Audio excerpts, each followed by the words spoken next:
सत्ता पक्ष और विपक्ष और जन पक्ष, आज ये तीन मुद्दों पर बात करनी है। शिमला के चौड़ा मैदान में, जो कि शिमला स्थित विधानसभा भवन से चंद मीटर की दूरी पर है, वहां पर एक मजमा लगा हुआ है। मजमा शब्द मैं इसलिए इस्तेमाल कर रहा हूं क्योंकि वहां पर एक तरफ जो जन पक्ष है वह भी है, सत्ता पक्ष और विपक्ष अगर सदन के भीतर हैं तो सड़क पर जन पक्ष है। और इस जन पक्ष की बात करूं तो इसमें वो लोग बैठे हुए हैं जो कि हमारे ही समाज के युवा हैं मगर बेरोजगार हैं। लगातार वैचारिक टकराव की स्थिति वहां पर बनी हुई है। अगर मैं ये कहूं कि सत्ता पक्ष और विपक्ष इस मजमे में जा रहे हैं और एक मदारी की तरह युवाओं को नचा रहे हैं तो वो भी गलत नहीं होगा। यानी जमूरे की भूमिका में जन पक्ष और मदारी की भूमिका में हमारे सियासतदान।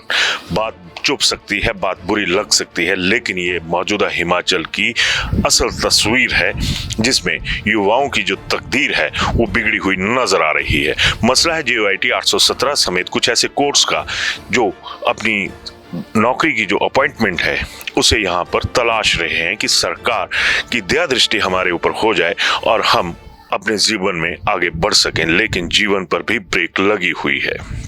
आप कुछ दिन पहले की बात से वाकिफ होंगे। अब मैं पक्ष और विपक्ष दोनों की तरफ चलूंगा। विपक्ष की तरफ से मौजूदा नेता विपक्ष और पूर्व मुख्यमंत्री जयराम ठाकुर यहाँ पर इन युवाओं की था लेने के लिए अपने विधायकों की फौज के साथ पहुंचे थे। इनके साथ बैठे भी और कहा भी कि अन्याय हो रहा है। और वहां पर एक पॉलिटिकल सर्टिफिकेट, करेक्टर सर्टिफिकेट जो पॉलिटिकल होता है, उसको खुद भाजपा नेताओं ने जारी कर दिया कि अगर रिजल्ट्स में धांधली हुई होती तो आज तक और कुछ कवायद हुई होती और रिजल्ट्स डिक्लेयर हुए होते।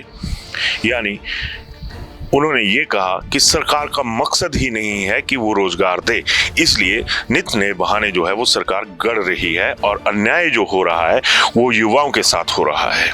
चलिए बात मान ली कि उन्हीं की तरफ से हो रहा है, कांग्रेस की तरफ से हो रहा है, लेकिन सवाल ये भी है कि इसकी शुरुआत जो थी वो भाजपा की सरकार थी, उस वक्त हुई थी।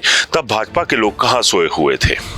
तब इनको वो पीड़ा का जो एहसास है वो क्यों नहीं हुआ जो विपक्ष में आते ही जिस दर्द का एहसास अब भाजपा नेताओं को हो रहा है। अब मैं आता हूं सत्ता पक्ष की तरफ।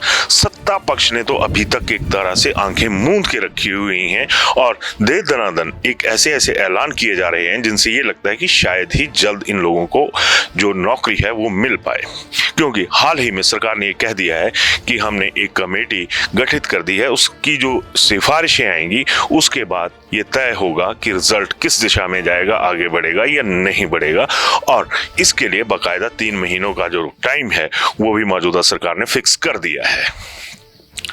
लेकिन अब सवाल ये बनता है कि इसमें जो बेरोजगार हैं उनका क्या दोष है।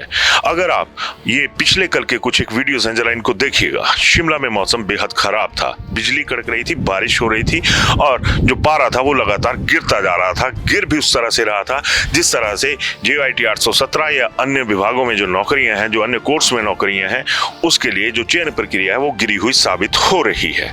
यानी एक तरफ मौसम गिरा हुआ दिख रहा था, दूसरी तरफ सिस्टम में जो गिरावट होती है वो भी नजर उसी तरह से आ रही है जिस तरह से तापमान में गिरावट पिछली रात नजर आई। पानी सड़कों पर बह रहा था, बच्चे वहां पर टेंटों में बैठे हुए थे, लेकिन देखने वाला कोई नहीं था।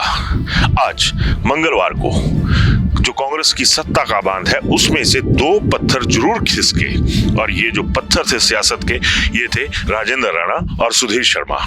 ये दोनों विधायक भी इन बेरोजगारों के पास पहुंचे और इनकी बात सुनी। और जो एक जरूरत होती है बच्चों के लिए किसी भी आंदोलन को चलाने के लिए, उसने वहां पर उन्होंने अपना योगदान भी किया। उन्होंने इनकी दान पेटी में पैसे भी डाले और एक तरह से ये बता दिया कि हमें इनके दर्द का एहसास है। अब बात उठती है कि ये कहा जा सकता है सियासत में कि ये दोनों राजेंद्र राणा और सुधीर शर्मा सियासत में बेरोजगार बैठे हुए हैं, काबिलियत होने के बावजूद भी, तो इनको ये दर्द महसूस हुआ।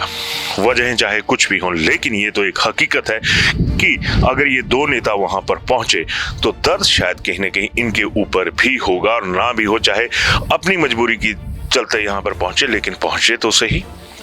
यानी सियासत का जो मजमा जिसकी बात मैंने शुरुआती दौर में करी थी, वो मजमा यहाँ पर भी लगा हुआ है। देखने वाले अलग अलग नेताओं की शक्लें बदल जाती हैं, लेकिन जमूरे की तरह जो डुगडुगी बजाने के लिए ये लोग पहुंचते हैं, डुगडुगी बजाते हैं, और जमूरे की तरह जो बेरोजगार युवा हैं वो नाचते हुए नजर आते हैं। कभी किसी ने सोचा कि इन बच्चों के जो माँ बाप हैं उनके दिल पे क्या गुजर रही होगी कि इतना मौसम खराब है और हमारे बच्चे वहां पे बैठे हुए हैं, उनकी हालत क्या होगी। लगातार कुछ बच्चों की यहाँ पर जो युवा हैं, बच्चे कहना गलत होगा, जो युवा हैं उनकी सेहत भी लगातार बिगड़ती जा रही है। लगातार इनकी जो वीडियोस हैं वो सामने आ रहे हैं, लेकिन जिस तरह से इनका मुद्दा उठना चाहिए था वो मुद्दा नहीं उठ रहा है। ऐसे में सवाल उठता है कि फिर वैसी कौन सी चीजें हैं जो उन लोगों पर भी, उस सिस्टम पर भी भारी पड़ रही हैं, चाहे वो मीडिया जगत हो, चाहे वो आम वो संस्थान हो या वो संगठन हो जो अक्सर ये दम भरते हैं कि हम समाज सेवी हैं। समाज युवाओं का भी होता है। आज देख रहे हैं आप तमाम लोग कि युवाओं पर क्या बीत रही है, किस तरह के मौसम में वो इन चीजों का सामना कर रहे हैं, लेकिन कुछ नजर नहीं आता। जब इस तरह का मजमा जब चलता है तो तालियां पीटने वाले लोग होते हैं या फिर उस मजमे का मजा लेने वाले लोग होते हैं। आज इन बच्चों की हालत दयनीय स्थिति में है। ये गुरुद्वारों में शरण ले रहे हैं, ये लंगर खाने पर मजबूर हैं। कभी सुना आपने कि किसी सियासतदान को सोने को जगह नहीं मिली? कभी सुना आपने किसी अफसर को ठहरने के लिए, सर छुपाने के लिए जगह नहीं मिली? कभी सुना आपने कि उनको खाना नहीं मिला? कभी सुना आपने कि नेताओं को धन इकट्ठा करने पड़ा कि हमें खाना है, हमने आंदोलन करना है? अगर इस सिलसिले में बात करूं तो बीजेपी और कांग्रेस दोनों एक ही थाली के चट्टे बट्टे नजर आते हैं। ये कोई भी आंदोलन करेंगे, इनके साथ एक पूरा बैकअप होता है, लेकिन जन पक्ष के साथ कौन सा बैकअप खड़ा है? उनके साथ तो वही धार्मिक संस्थाएं खड़ी हुई हैं, वही लोग खड़े हुए हैं जो इनका दर्द समझते हैं। लेकिन दर्द में फर्क होता है। नेताओं का दर्द हर किसी को नजर आ जाता है। सत्ता में बैठे हैं तो सत्ता का सुख भी नजर आ जाता है, विपक्ष में बैठे हैं तो विपक्ष का दुख भी नजर आ जाता है। लेकिन जिन लोगों की जिंदगियां दांव पर लग चुकी हैं और जिनका तमाम जो अपना आगे की जिंदगी का भट्ठा बैठा हुआ है वो किसी को नजर नहीं आता। तो ऐसे में सवाल तमाम उन लोगों से भी बनता है जो आम आदमी हैं, और ये भी सवाल बनता है कि जब ये लोग युवा एक जंग लड़ रहे हैं तो इनके साथ खड़ा होने में परेशानी आखिर है तो है क्या? क्या ये लोग हमारे समाज का हिस्सा नहीं है? मान लिया कि सियासत के लोगों को सियासत के लोग ही अपना हिस्सा नजर आते हैं, उनमें ही अपने किस्से कहानियां नजर आती हैं, लेकिन क्या आम आदमी का कोई हिस्सा नहीं होता? क्या उसकी जिंदगानी में कोई किस्सा नहीं होता? तमाम सवाल हैं जो कि चौड़ा मैदान में पूरा सीना चौड़ा करके सरकार और सिस्टम के आगे खड़े हैं। इसके ऊपर आपकी क्या राय है जरूर बताइएगा। धन्यवाद। शिमला होटल, घर के बाहर घर जैसा अपनापन। अपने वेकेशंस को सुनहरी यादों में पिरोएं शिमला होटल के साथ। राजसी वैभव और राजस्थानी आव भगत जो देगी आपको एक रॉयल फील। हिमाचल वासियों के लिए जयपुर में ठहरने का अपना होटल शिमला होटल।